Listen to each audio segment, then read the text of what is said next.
When things go wrong as they sometimes will, when the road you're trudging seems all uphill, when the funds are low and the debts are high, and you want to smile but you have to sigh, when care is pressing you down a bit, rest if you must but do not ever quit. Success is a failure turned inside out. Let's talk and clear the clouds of doubt. Bismillah ar-Rahman ar-Rahim. Assalamu alaikum. Peace. Welcome to Let's Talk. I'm your moderator, Omar Dunlap. We have with us Sheikh Asim al-Hakim. Assalamu alaikum. Wa alaikum assalam wa rahmatullahi wa barakatuh. And of course we have with us our studio audience. Assalamu alaikum.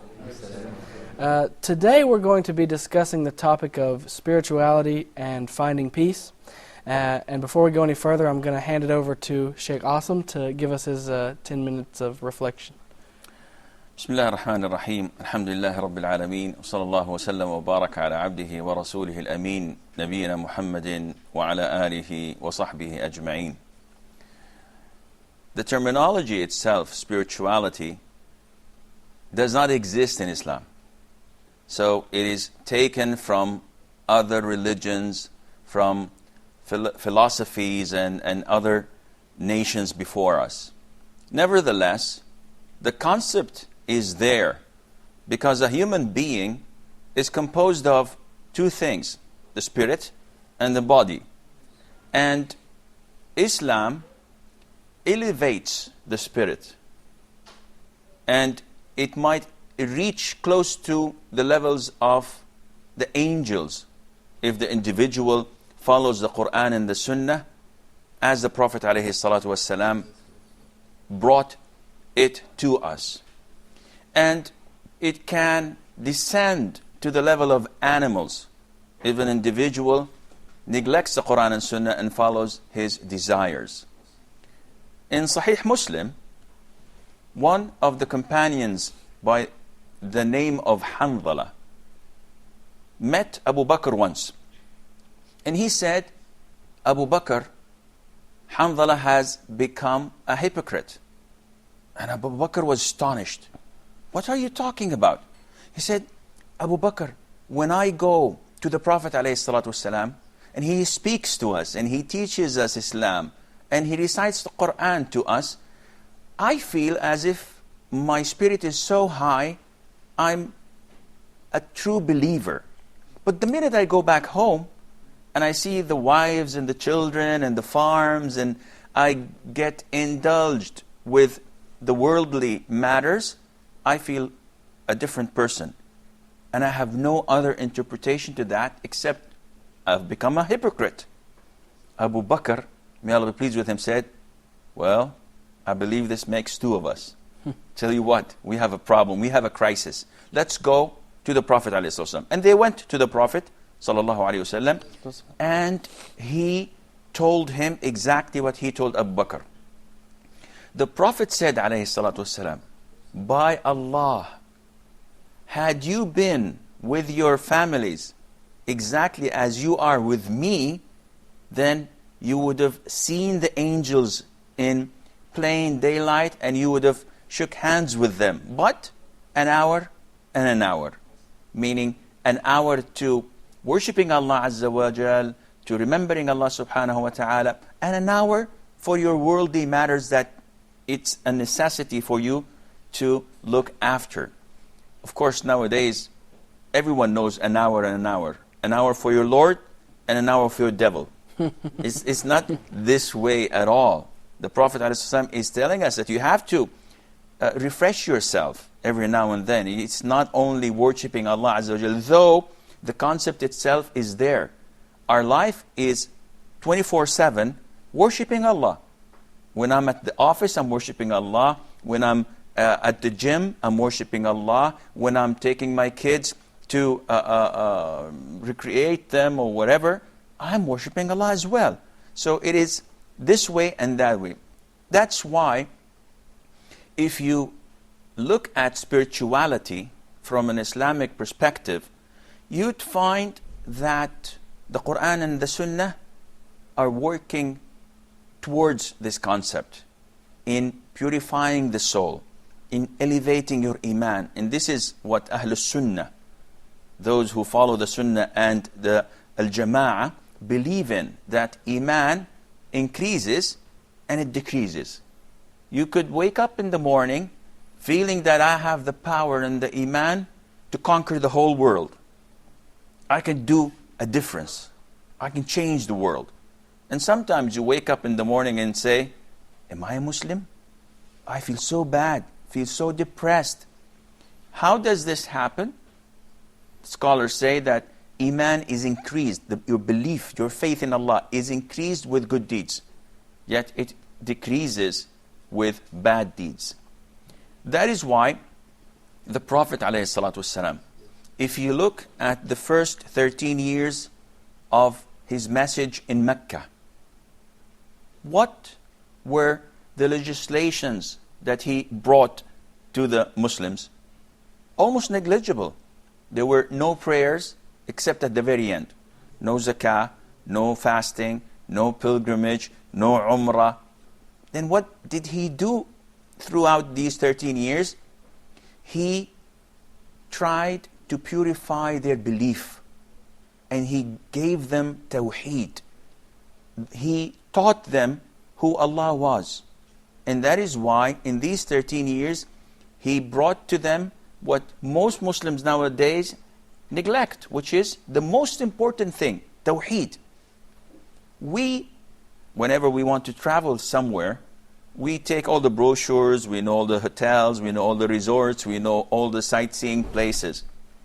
But now, when we're worshipping Allah Azza wa Jal, if you give a paper to any of the Muslims and tell him, write what you know about Allah, or at least write the attributes of Allah. How many names of Allah do you know? So yeah, that's easy. I know that He has 99 names. And he starts writing, and maybe at the 7th or the 9th name, the ink is not, there's no ink, the pen, I have to go. And he comes up with so many excuses because of our negligence, our ignorance of Allah the Almighty. The Prophet purified the soul with tawheed. And he gave us the balance. See, some sects in Islam think that spirituality is Islam, in the sense that neglect everything else. So they don't work, and they're always in the masjid with their prayer beads that reaches from here to God knows where, and they're just saying, Allah, Allah, Allah, Allah, Allah, Allah. I have a car, it's a GMC Suburban, and it has the sound, Allah, Allah, Allah, Allah, Allah. And I tell my people that this car follows that sect, because it's continuously saying this. And they have so many weird forms of remembering Allah. They don't work. They ask people to support them. They don't take the means. And they say that we have our trust in Allah Azza wa Jal, and we would like to have the spirituality. And on the other hand, you have people neglecting Allah Azza wa Jal, do not remember Allah, and think only of themselves, and think only of their desires. So all what they care about, how many cars they have, how is my physique, do I have a house, do I have a good job, is my bank account wealthy and filthy at the same time? This is all what they think about. Islam wants the balance. And that is why when the Prophet ﷺ heard of 3 men of his companions stating that they would like to reach paradise, but the way that the Prophet is worshipping Allah is not that strong. And because Allah forgave all of his sins. One of them said, I will never sleep at night. I'll keep on praying every single night, the whole night. Imagine, 11 hours praying night prayer. The other one said, I would never break my fast. I'd fast every single day, not skipping one day. And the third one, he's the lucky one. He said, I will never marry again. And he definitely knew how to get there. So he said, I'm not get. The Prophet ﷺ, when he heard this, he was furious. And he went and gave a khutbah, gave an oration telling that whoever chooses a sunnah, a path, a way other than mine, then he's not following me. Because I sleep and I pray. I fast and I break my fast and I do marry women. So this is the balance that if you want to attain the correct spirituality, you have to follow this. Now, having said that, the Prophet ﷺ, as the Prophet Ibrahim, Messenger of Allah, Khalilullah, he explained to us the value of spirituality by saying that on the Day of Judgment, nothing will benefit an individual except those who come with a healthy heart, qalbun salim.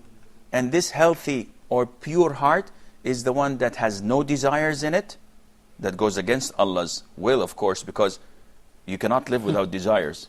But you can marry and this is a desire. You can eat and this is a desire. But do it in a lawful way. And a heart that is pure and clean from shirk, from associating others with Allah. This is what Allah Azza wa Jal will look at.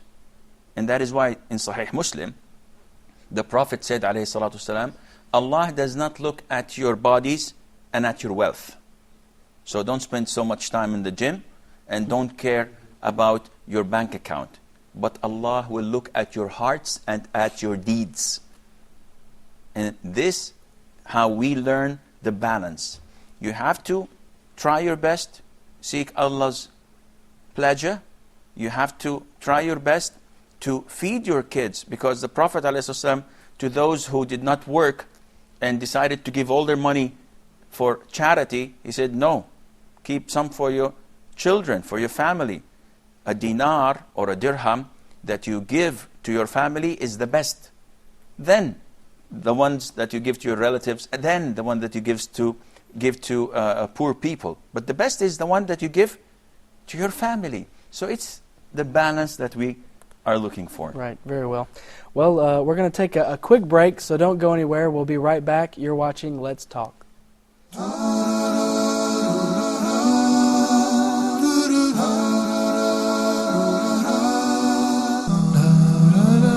Amazing stories. In this program, we get to know about people of the past whose stories were mentioned in the Islamic tradition and related by the Prophet, peace be upon him. That verily us, meaning Allah subhanahu wa ta'ala, we tell you about the best of the stories. We tell you about the best of the stories. When we narrate a story, when we read a story, when we try to benefit from a story, what we are trying to do in reality is to go back through the steps, through the different parts and sections of this story until the story is actually completed, and that we can take the actual benefit directly from the story. Sheikh Lutfi will narrate these stories in his program Amazing Stories. Allah subhanahu wa ta'ala ordered one of the lands to come closer, the destination. Allah subhanahu wa ta'ala ordered one whole city to come closer, to move closer to this dead person. Amazing Stories in Ramadan on Huda TV.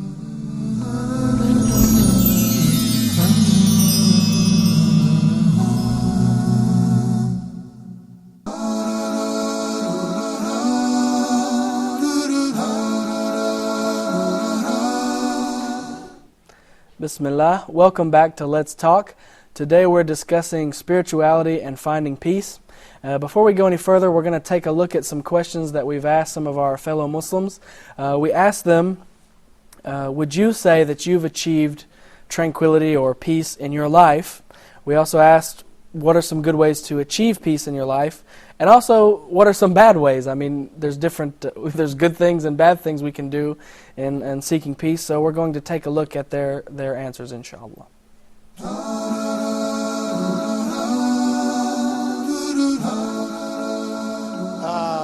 The ways are, first of all, I think somebody has to be faithful, and he has to be happy, to appreciate what Almighty Allah provides him or her. This is very important in life. You have to be satisfied. If you don't satisfy, okay, that's a problem, But because if you look at the world today, there are too many things. If you aim at just increasing maybe your wealth, you will continue to do this until the end of your life. So what is important, you have to have a mind of satisfaction. You satisfy, what Almighty Allah provides you. So that's all. And then you because if I look, I think that I'm poor. Then I look at somebody, then I go to the hospital. I can find somebody who is sick. He doesn't have money. He's there. He's dying. He doesn't have money, but I'm well. So I think it's very important to always think that even the situation is better than other people else. So you be happy.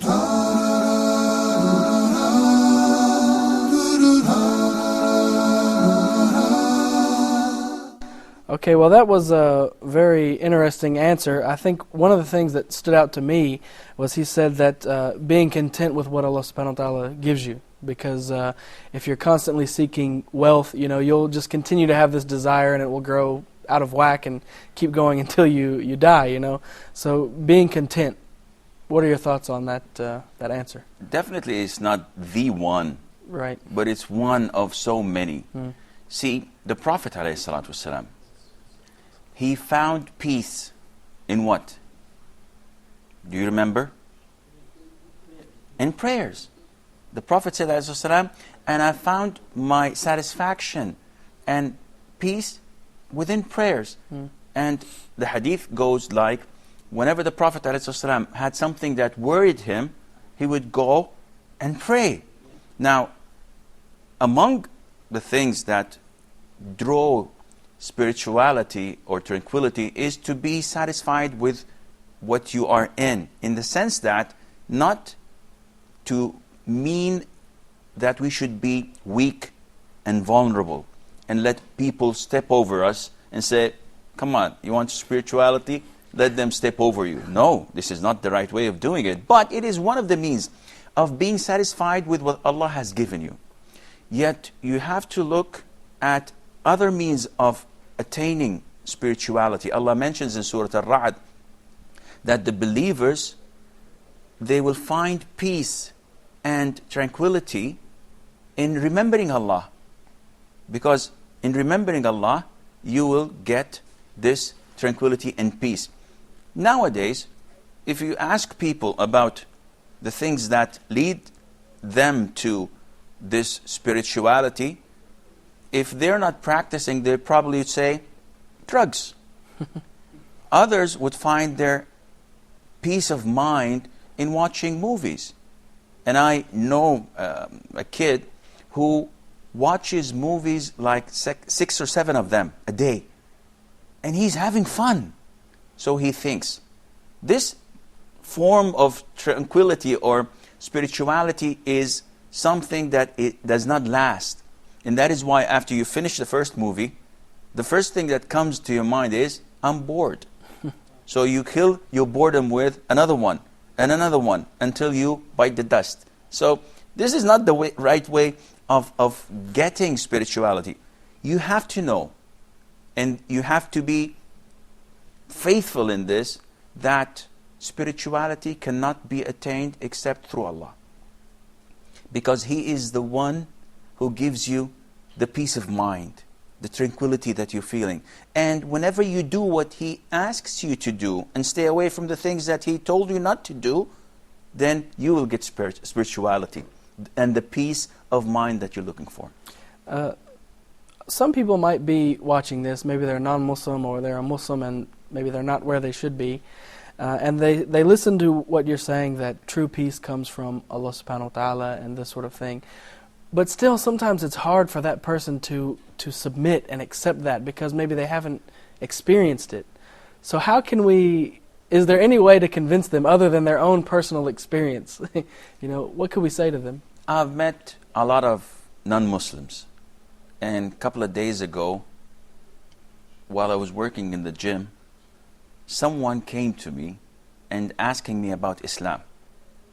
And I told this person that Islam is so and so and so. I gave a brief introduction of 5 minutes. It calls for all virtues and good things, and it prevents us from falling into bad things. And everything in Islam is logical.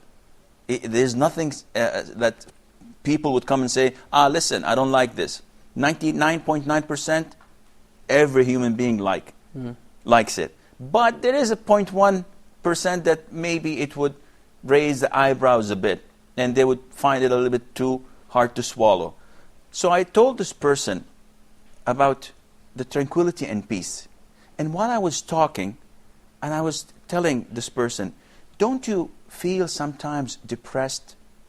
Don't you feel sometimes that you want someone to talk to and you're unable to do this? Don't you feel sometimes that you're weak and vulnerable and you need the supreme power to just take you away from your calamities? By Allah, that person almost cried. You can see the tears in the eyes. And why was that? Because they know a non-Muslim would find tranquility every now and then, but it would be temporary. It would not ever be everlasting, in the sense that they have to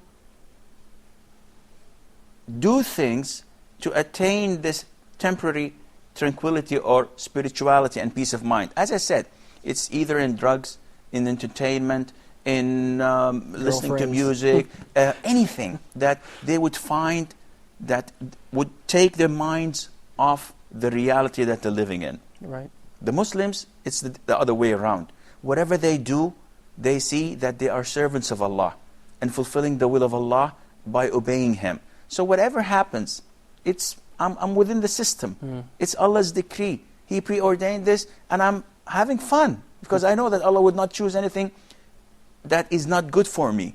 The other guys, the dark side of the force, would think otherwise. They would think that, why me? Why not him?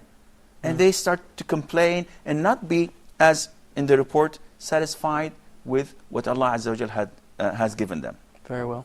Well, I think now we'll turn it to our audience. And yes, go ahead, brother. Yes, Bismillah ar-Rahman ar-Rahim. All of us are Muslims, but not all of us are believers. Likewise, not all of us are spiritual people. You know, so what are the means by which we can become a spiritual people? I want certain means by which I can reach the ultimate degree of spirituality. Well, I may disagree with the word that we're not believers. All Muslims are believers, but I mean, probably you are trying to point out to the difference between a Muslim, a mu'min, and a muhsin. But they're all believers in the sense. I believe that there are a number of ways where you can reach the level of spirituality. The mu'min and the Muslim. If we go into the degree. this, it's almost the same thing. Whenever Islam talks or the Quran talks about Muslim, then it means that Muslim, mu'min, and muhsin. And whenever they come together, they differ in the meaning. So the Muslim is the one who appears to be a Muslim, who does things that everybody sees, such as prayer, fasting, giving zakah, performing hajj. While a believer, or as we say, a mu'min, is a person who believes. And the iman is something that is in the heart, and it is displayed on your limbs by your actions. Therefore, if you would like to attain the level of spirituality and the peace of mind, you have to comply with the Quran and the Sunnah. It's very easy, but it's very difficult when you want to apply it. There are so many ways to get your peace of mind. Your belief in Allah, and that He is the sustainer of the universe. Reciting the Quran.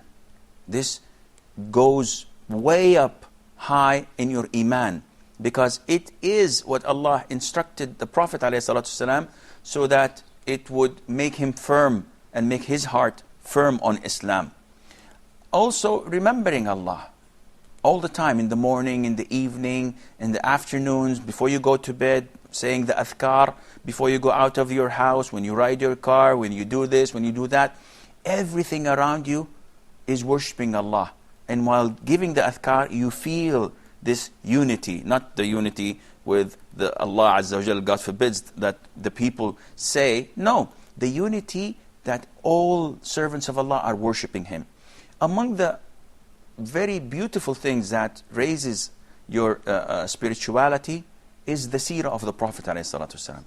Just to Imagine how he lived, how he suffered for us, how he gave us this beautiful religion and taught us how to live.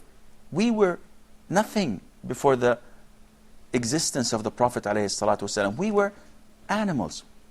And Allah the Almighty blessed us with the Prophet ﷺ, who guided us and who took us from darkness into the light.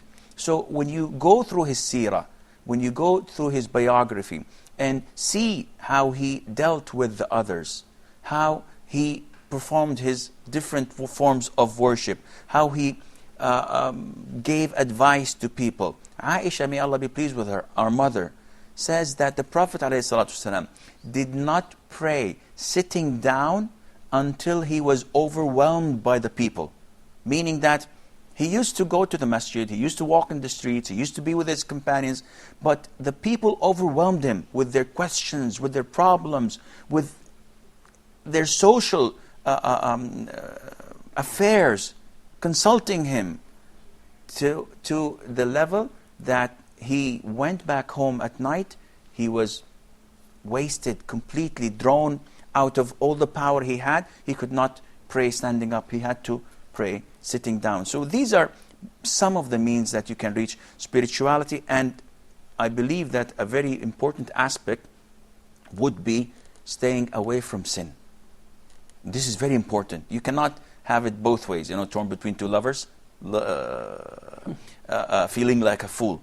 Loving both of you is breaking all the rules. You can't, worship Allah and pray Quran, and after you switch the Quran off, listen to the Quran. After you switch it off, then go back and listen to some music and enjoy yourself. You can't have it both ways if you want to reach the spirituality. The Prophet said to one of his companions, ﷺ, refrain from forbidden things and you will become the most righteous person. اتق المحارم تكن أعبد الناس. And this is a very sound and valid advice. All right, well, we have time for maybe one more question. Go ahead, brother. At the beginning, I want to thank Brother Omar and Sheikh for this interesting discussion point. In fact, there are two classes of life. Life of bodies. In this class of life, man is captured by his caprices and lusts and desires. As Sheikh has said, what the man wants is to have a smart car, is to have a beautiful house, and this is about the first or the lower class of bodies, and this higher class is the class of being close to Allah.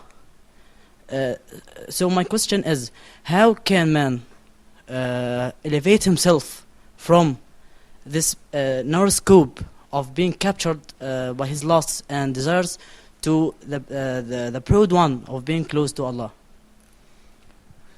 I believe that it is a mistake to say that we would like to free ourselves from lusts and desires. On the contrary, Islam tells you to redirect your lusts and desires to what pleases Allah. And this is the beauty of Islam. Islam does not come to you and say, well, you have a desire for sex, then you have to amputate. You have to get rid of this. No. No, but not being a slave to his captures and desires. Yes, this is true.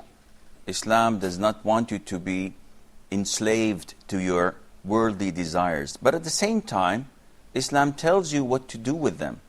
And unlike other religions, it directs you to the right thing and how to use these things to reach your spirituality. For example, the Prophet said, ﷺ, that when someone has intimate relationship with his spouse, with his wife, Allah will reward him. The companions were astonished. They said, come on, Prophet of Allah, one of us is enjoying it, is fulfilling his desire, and Allah will give him good deeds?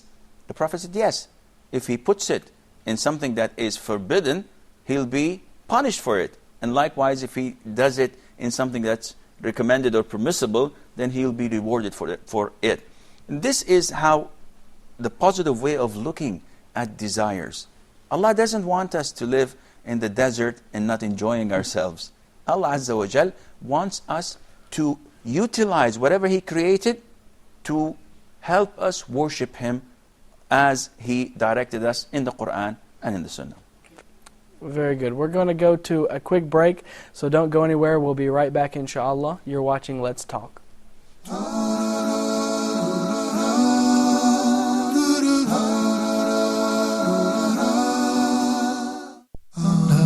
Our schools. What is missing?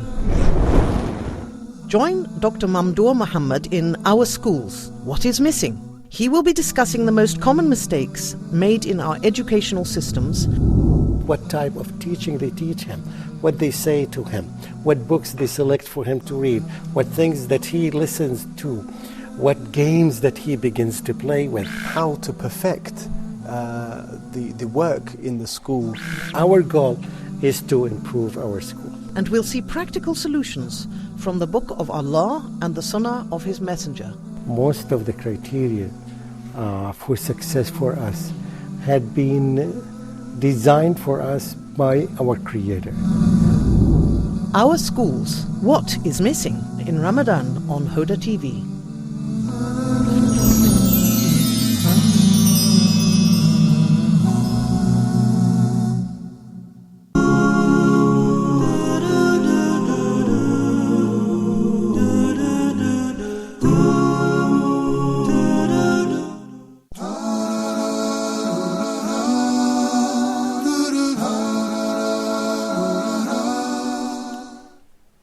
Bismillah ar-Rahman ar-Rahim. Welcome back to Let's Talk. Today we're discussing spirituality and finding peace. And we have a new guest in the studio with us. We have Sheikh Ibrahim Zidan. Welcome. Sheikh, what do you think about what we've been discussing so far?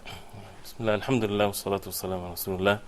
I think of what have been said so far, that there is no one can attain spirituality in the proper understanding of it unless a person submit himself to Allah subhanahu wa ta'ala, and this is the meaning of Islam. We are nothing but slaves of Allah subhanahu wa ta'ala. Allah subhanahu wa ta'ala created us. He's the creator subhanahu wa ta'ala, and we are the creation of Allah. The human being need to humble themselves to Allah subhanahu wa ta'ala. And the only purpose of our creation is to establish the worship of Allah subhanahu wa ta'ala. Any deficiency in fulfilling this, that would affect everything in our life. And as a fact, the only way that a person can achieve the level of happiness and spirituality is to follow the Prophet ﷺ, because he ﷺ was given the perfect way of life, and he is the perfect human being ever walked on the face of earth, and Allah subhanahu wa ta'ala ordered us to follow him. I remember a saying by Shaykh al-Islam ibn Taymiyyah rahimahullah. He talked about this point by referring to two verses in the Quran. The first verse, Allah subhanahu wa ta'ala said, أَلَمْ نَشْرَحْ لَكَ صَدْرَكَ. And this verse shows that the Prophet ﷺ was the happiest man ever walked on the face of earth. This is a fact. And how can a person reach the level of happiness and satisfaction and spirituality? The only way is to be a follower, and nothing but a follower, unconditionally, to the Prophet ﷺ. Not filtering things in our mind first, how that would affect my worldly life, how following the sunnah of the Prophet ﷺ would bring me some wealth or happiness according to the understanding of the human being short-sightedness. People, when they're intoxicated, then think that they're the most happiest people on the face of earth. You look at them, you feel sad for them. But they think that they are very happy, right? They wait till they wake up, and then the story is different. The same thing, the one that knows what happiness is the one that tasted both. Each one of us knows what desires means. And that's why for those who repented to Allah subhanahu wa ta'ala from sins and are steadfast on the path of Allah subhanahu wa ta'ala are the best people to be asked about how to be happy on the face of earth. Going back to the other verse, he said that the only way for a person to be happy is to follow the Prophet ﷺ, because Allah subhanahu wa ta'ala said, Ya ayyuhan nabi, hasbuka Allah wa man ittaba'aka min al-mu'minin. After the first verse, that the Prophet ﷺ is the most happiest man on the face of earth, Allah subhanahu wa ta'ala said, O Prophet of Allah, Allah subhanahu wa ta'ala is sufficient for you, and Allah subhanahu wa ta'ala is sufficient for those who followed you among the believers. That means Allah subhanahu wa ta'ala is sufficient for us. We do not need no one but Allah subhanahu wa ta'ala. And as a result of this fact, the Prophet ﷺ was the happiest man on the face of earth, because Allah subhanahu wa ta'ala was sufficient for him. because he was the perfect human being worshipped Allah subhanahu wa ta'ala. And the verse says, this is not just for the Prophet alayhi salatu wasalam, the same type of quality would be for those who would follow the Prophet sallallahu alayhi wasallam, وَمَنِ اتَّبَعَكَ مِنَ الْمُؤْمِنِينَ, and those who followed you from among the believers. That's why he said, according to how much you follow the Prophet sallallahu alayhi wasallam, if it's that much, you get that much happiness. If it's this much, and so on. If you perfect the way that you follow the Prophet alayhi salatu wasalam, you have everything in this life in the way that Allah subhanahu wa ta'ala wants from you. And as we heard from the Shaykh when he said that the Prophet sallallahu alayhi wasallam, he found the peace and tranquility in salah. And this is something that if a person would submit himself first and do what Allah subhanahu wa ta'ala ordered us unconditionally, after that a person would reach this level. One more saying, this is by his student Ibn al-Qayyim rahimahullah, and he said, to the meaning of which, that if Allah subhanahu wa ta'ala ordered us to push a mountain, of course this is not in the orders of Allah, alhamdulillah, because everything in the religion of Islam is in the capacity of the human being and we are weak. But he said, if, say that we were ordered to push a mountain from its place. He said, if you put your trust in Allah subhanahu wa ta'ala, you'll push it. If this was the order from Allah subhanahu wa ta'ala. Then we look what are the things that Allah subhanahu wa ta'ala ordered us to do. It's not pushing a mountain. It's not to kill our desires completely, as the Shaykh mentioned. It's not to go into the desert or into the mountains and isolate ourselves. This is not what Allah subhanahu wa ta'ala wants from us. Allah subhanahu wa ta'ala wants us to be obedient to Him, to do what is good and pure, and He forbade everything that is evil. The khaba'ith is evil and impure. So everything is in the capacity of the human being. That's why being steadfast on the deen of Allah, following the way of the Prophet ﷺ, this is the happiness in this life and in the hereafter. I want to throw a thought out there for both of you. In ancient Greek culture, if someone would complain of being depressed, they would send him to the field to work for a month. You know, go out and do this hard labor for a month. And he would come back, his depression is cured. And also we know that the Prophet ﷺ served people. This is something that he was doing constantly. He even said, I believe in one statement, that you find anyone in need, bring him to me. So what do you think about these two things, if we're doing it for the sake of Allah, their effect in bringing peace? Sheikh, please. And I did my part of talking. This is definitely, it's again, the goal in life is not to be happy, right? Because people can think that they're happy by different ways and means. Being busy basically makes the person forget about his miseries, right? So this is a level of happiness, but it's not the real happiness, because if it's after that is the hellfire, what goodness is in it? We're not saying that there's nobody is happy on the face of earth unless you be a Muslim. No, people will be happy, but what is the definition of happiness? The happiness is the everlasting one. The one that is not just for a couple of days or for a few years and then it's after that misery. This is not the real happiness. The real happiness, the one that stays with the person. And that's why we need to pay attention to something very, very important as Muslims. We do not try and see if this act of worship would make us happy or not, and then if it didn't, then we change and we change our way of life. Even in matters of ibadah, some people will tell you, try this dhikr. You know, say it 1,000,000 times, 1,000 times, you'll feel happy. Yes, this is in the human nature. If you repeat something over and over again, you feel like you're above the ground. This is not a goal in itself. The goal is to be a slave of Allah subhanahu wa ta'ala. We submit, we follow the way of the Prophet alayhi salatu wasalam. You do that, you'll taste the real happiness. Although this is not a goal in this life, but this is something as the mercy of Allah subhanahu wa ta'ala want to us, that a person would receive these blessings and this barakah. The real reward is in the hereafter. We do not seek it in this life. We seek it in the hereafter, but it's the mercy of Allah subhanahu wa ta'ala that the believers will have a taste of what Jannah is in this life in the matters of being closer to Allah subhanahu wa ta'ala. Sheikh, awesome. You mentioned earlier that you were basically giving dawah to somebody in the gym. And you mentioned that you were talking about finding that comfort and having someone to deliver you from your calamities and your difficulties and this sort of thing. You know, and I always tell people that, you know, looking for peace is something everyone is doing. I mean, it doesn't matter if you're a non-Muslim, Muslim, whoever you are, everyone wants to find peace. So how important of an aspect should that be in our dawah, if we're somebody that's involved in doing dawah, mentioning this part of Islam? I mean, as you said, Sheikh Ibrahim, it shouldn't be our main goal, but certainly this would be something that would attract the people. I believe that it is an important aspect, and as you've said, everyone is looking for happiness, and as everyone is looking for peace. But it is not the only thing. I think this is catching. The problem is that people do have peace, as the Sheikh mentioned and we've mentioned earlier, but it's temporary. It's not everlasting. So you have to have another dose after a dose, and it never ends. And if you ran out of it, then you're in trouble. Islam gives you the peace from within. You don't need external things to attain this tranquility or spirituality. It comes from within. So even if you are in a cell, God forbids, you will find the peace. And this is what Shaykh al-Islam bin Taymiyyah, may Allah have mercy on his soul, used to find. Ibn al-Qayyim used to say that we used to visit Imam Ibn Taymiyyah in his cell, and it's a cell, it's a prison.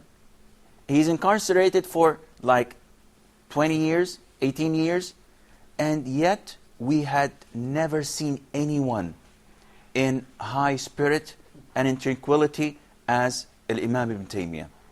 So this shows you that this spirituality, this peace of mind, in Islam, it comes from within. You don't need to buy something. You don't need to beg someone to give it to you. It comes from Allah. And this is what we've mentioned earlier, that you seek spirituality from Allah the Almighty. And the best means and ways, and the best way to get there is, as the dear Shaykh pointed out, by worshipping Allah. This is what Allah created us for, to worship Him. So by doing what Allah Azza wa Jal tells us to do, we should get there pretty quick. Very well.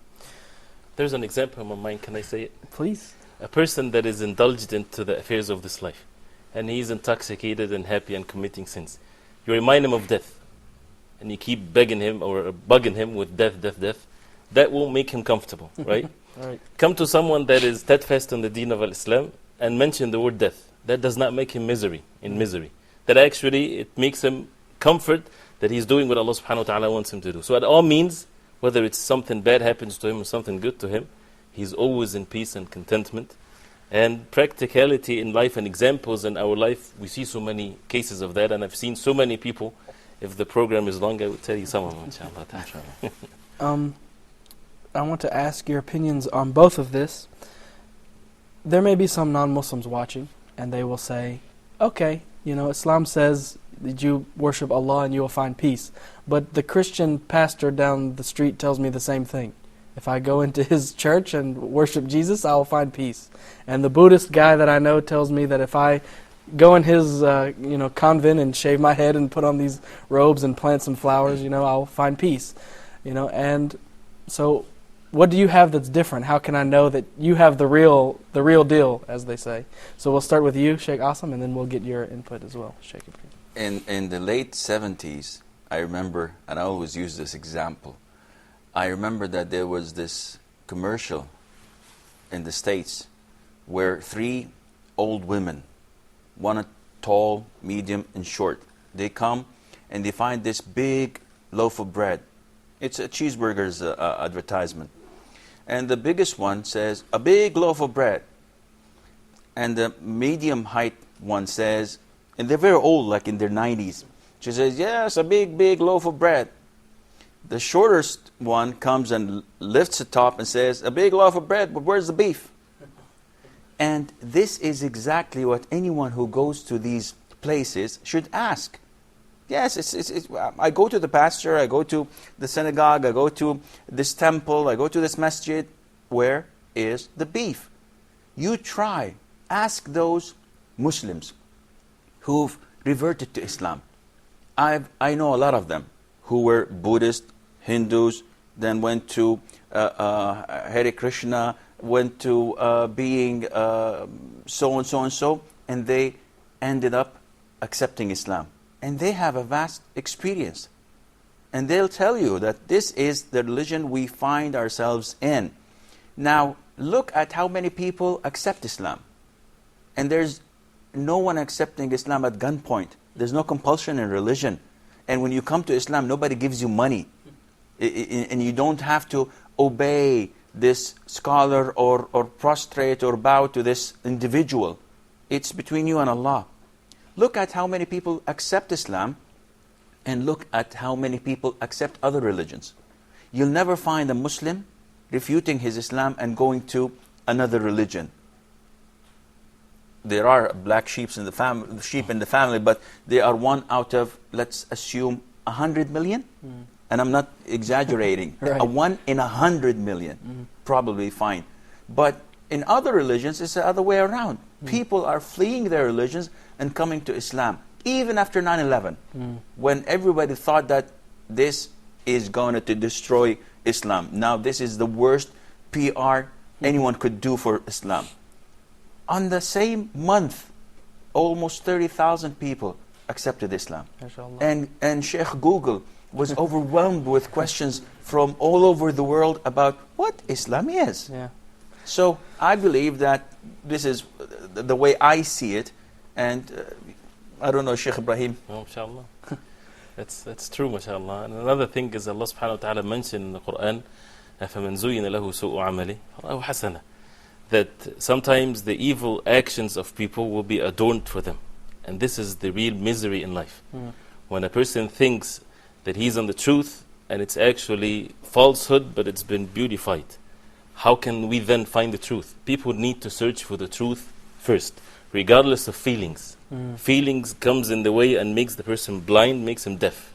So we need to take the feelings away and find the truth, the absolute truth. Once you find the truth, and this is the message of Islam, compare different messages. Worship the one that created you and provides for you. Worship him alone. Do not depend on anyone but him. Turn to him alone. Or 3 and 1 and worship idols and things of that nature.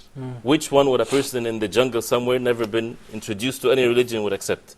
What is the religion of Abraham alayhi salam? Is to worship Allah subhanahu wa ta'ala alone. Find the truth first, and then you will get the real happiness then, afterwards. And this is the key. If I may add, even those who are misled and who have this veil in front of their eyes and hearts, they know deep down that Islam is the religion. Even if they pretend not to believe in it, it is a fact that was mentioned in the Quran, that they've known it with their hearts, though they are defiant in claiming that it is not true. So you have to search into your heart. Don't listen to me, don't listen to the sheikh, don't listen to anyone. Just sit in your room, and I hope no one is watching so that they won't think that you're crazy. Just take time off to contemplate and think, what is this? What is this life I'm living in? What does God want from me? And believe me, you'll be guided. We actually have a saying in America that beauty can seduce you off of the road to truth. You know, so because, you know, obviously this is the great trick of shaitan. You know, if he wants to pull you off of the path, he's not going to show you some ugly thing that nobody would want it, right? It's going to look very, very beautiful. We're going to take a quick break, and when we come back, we'll continue discussing this, and we'll have some points from our audience, inshallah. So don't go anywhere. We'll be right back. You're watching Let's Talk.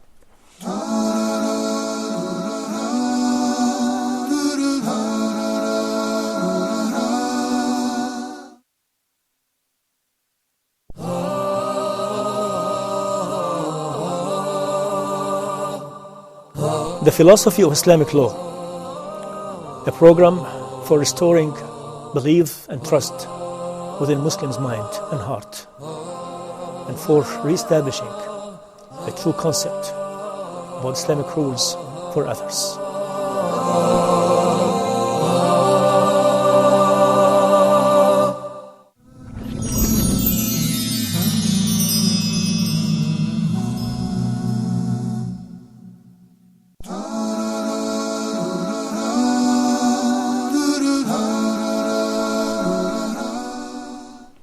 Bismillah. Welcome back to Let's Talk. Today we're discussing spirituality and finding peace, and it's been an interesting episode so far. We only have a few minutes left in the show, so I don't want to spend too much time introducing the topic. We'll go straight to our audience and ask who has Any questions for our sheikhs here today? My question is, does the spiritual atmosphere help the person to produce more and more in his work, at his job? So I like to ask about the influence of spirituality on life in general. The spiritual environment, right? Definitely the environment has either a positive effect or a negative effect. And Allah subhanahu wa ta'ala ordered the Prophet ﷺ himself to be patient, to be in the company of those who remember Allah subhanahu wa ta'ala. The heart is like a sponge, right? Whatever you put the sponge in, whatever environment, it would soaks that environment. And we are weak human beings by nature. So that's why one of the means to seek spirituality is to be with those who, when you see them, they remind you of Allah subhanahu wa ta'ala. They remind you of the way of the Prophet alayhi salatu wasalam. And that's why it is definitely a very important thing. And there are many verses in the Quran, a hadith of the Prophet ﷺ that talks about the friend, the close friend, and how that has a good effect or a negative effect because of the time. But this is definitely an issue that needs to be expanded on in other episodes. I actually think that this is worth exploring. So I want to take this. I know we only have a few minutes, but I'm going to take this to Sheikh Asim. What is the significance of someone having bad or good friends, and how can that affect their spirituality? Well, as the Sheikh said, that being around good people makes you good. And being around bad people makes you bad. Because if you put a rotten apple in a box full of good apples, definitely they're not going to influence it. It's the other way around. And going back to the question of the brother, I believe that a person with good spirituality, a person with his peace in mind, is a very positive person. And he glows and radiates this positiveness around him. And he performs everything according to the book and a little bit extra. While a person with bad spirituality, with negative mentality, would cause everyone to be depressed around him. And he would not do a good job. So surely if you have the peace of mind, high spirits, of course, because you are a believer and following and complying with the Quran and the Sunnah, you will add more to the society and the community. And you'll make those around you happy. You'll make your family, your loved ones, feeling that life is still good. While the other person who has bad spirituality or no tranquility at all, you'll find him always wired up and stressed, and no one is happy around him. Do we have another question? Go ahead, brother. As a Muslim person, how can I achieve peace with myself? And the world around me is full of problems and conflicts and more and more wars. And I feel grief and depression for my brothers in Palestine and Iraq. How can I achieve peace with myself? Well, actually, to find peace is to know that whatever is happening is due to our own sins. So when you're depressed because of what's happening to the Muslims all over the world, this is a plus. It's a positive sign that there is iman in your heart. While if you look around you, you'll find people not paying any attention to the calamities that befalls upon our brothers, which means that they don't have any iman or true and sincere iman. So this is a plus. This is a sign that you're still alive, that you are a true Muslim believer. But if you would like to reach the spirituality needed, you have to understand why this is happening. And you have to know what Allah wants you to do about it. The Prophet ﷺ used to have the same feelings. And Allah would tell him in the Quran that maybe you got to kill yourself out of depression because they are not following what you are bringing them. Then don't do this. Don't even get sad or worried about them accepting your call. This is at Allah's hands. So I think it adds value to have these feelings, but again, like all desires and lusts, you have to redirect them to be positive feelings rather than negative feelings that make you sit down and do nothing. Well, that's all the time we have for this episode. We want to thank Sheikh Asim and Sheikh Ibrahim Zidane for being with us, and we want to thank our studio audience. Until next time, I'm Omar Dunlap wishing you peace. Assalamu alaikum.